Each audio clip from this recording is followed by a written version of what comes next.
సర్పంచ్ల పెండింగ్ బిల్లులను గ్రామ పంచాయతీలో అభివృద్ధి పనులు చేసిన సర్పంచ్ల పెండింగ్ బిల్లులను గ్రామ పంచాయతీలో అభివృద్ధి పనులు చేసిన సర్పంచ్ల పెండింగ్ బిల్లులను ఇదేమి రాజ్యం ఇదేమి రాజ్యం ఇదేమి రాజ్యం ఇదేమి రాజ్యం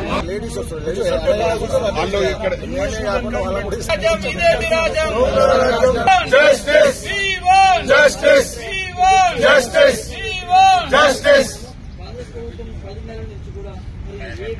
సర్పంచ్ల పెండింగ్ బిల్లులను సర్పంచ్ల పెండింగ్ బిల్లులను సర్పంచ్ల పెండింగ్ బిల్లులను సర్పంచ్ల పెండింగ్ బిల్లులను సర్పంచ్ల పెండింగ్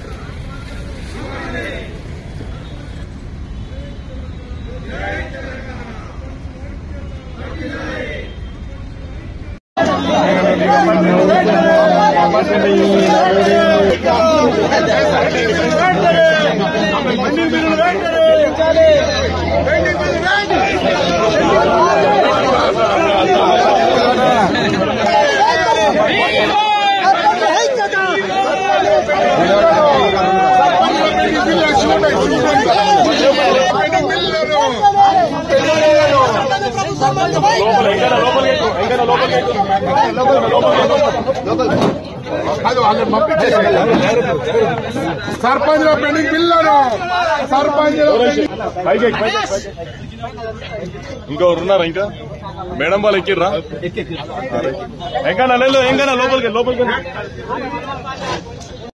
సర్పంచ్ల పదవీ కాలం అయిపోయి దాదాపు 8 నెలలు గడుస్తుంది. అదేవిధంగా కాంగ్రెస్ ప్రభుత్వం రేవంత్ రెడ్డి గౌరవ ముఖ్యమంత్రి గారు 9 నెలలు అవుతున్నది అధికారంలోకి వచ్చి. కనీసం మా సర్పంచ్ల పెండింగ్ బిల్లుల మీద మేము ముఖ్యమంత్రికి 2 సార్లు వినతి పత్రాలు ఇచ్చినాం. అదేవిధంగా డిప్యూటీ సీఎం కు 2 సార్లు ఇచ్చినాం. పంచాయతీరాజ్ మినిస్టర్ కు 5 సార్లు ఇచ్చినాం. అదేవిధంగా ఆల్ అందరి మినిస్టర్లకు వినతి పత్రాలు ఇచ్చినాం. ఎమ్మెల్యేలకు ఇచ్చినాం. అధికారులు పంచాయతీరాజ్ కమిషనర్ నుంచి ప్రిన్సిపల్ సెక్రటరీ నుంచి ఎంపీడీ దాకా వినతి పత్రాలు అందజేసినాం. అదేవిధంగా మేము మా పెండింగ్ బిల్లులు ఉన్నాయని రాష్ట్ర గవర్నర్ గారికి కూడా ఈ ప్రభుత్వం చెప్తే ఇంటలేదు. మా పెండింగ్ బిల్లులు ఇప్పించండి, మా సర్పంచులు అనేక మంది ఆత్మహత్యలు చేసుకున్నారు, చనిపోతున్నారు, మమ్మల్ని కాపాడమని మేము గవర్నర్ గారికి కూడా వినతి పత్రం అందజేసినాం. గవర్నర్ గారు దాదాపు మీకు 1 నెల రోజులలో క్లియర్ చేయిస్తా అని చెప్పిండు. ఇప్పటికీ దాదాపు 2 నెలలు అవుతుంది.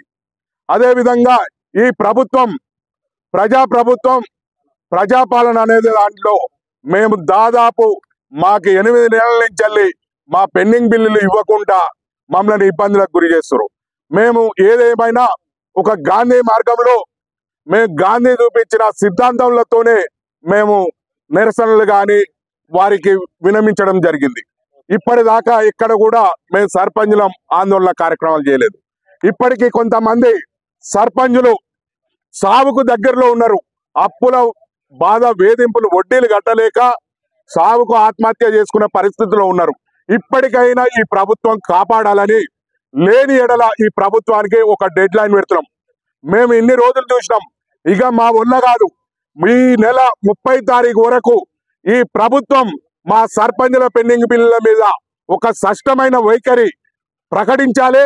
లేని ఎడల మేము ఆందోళన కార్యక్రమాలు ఎట్లా ఉంటాయంటే, మేము అవసరమైతే ముఖ్యమంత్రి క్యాంప్ కార్యాలయం కూడా ముట్టడిస్తేందుకు మేము సిద్ధమవుతాం.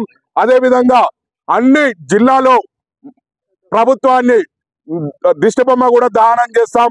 అదేవిధంగా అధికారులని అనేక రకాలుగా మేము గ్రామాల్లో తిరగకుండా అడ్డుకుంటామని తెలియజేసేందుకు మాది 30 తారీఖు వరకు ఈ ప్రభుత్వం క్లియర్ గా సర్పంచ్ల పెండింగ్ బిల్ల మీద స్పష్టమైన వైఖరి ప్రకటించాలి. ఇవాళ వీడికి రావడం కారణం ఏంటంటే అమరవీరుల సూక్తి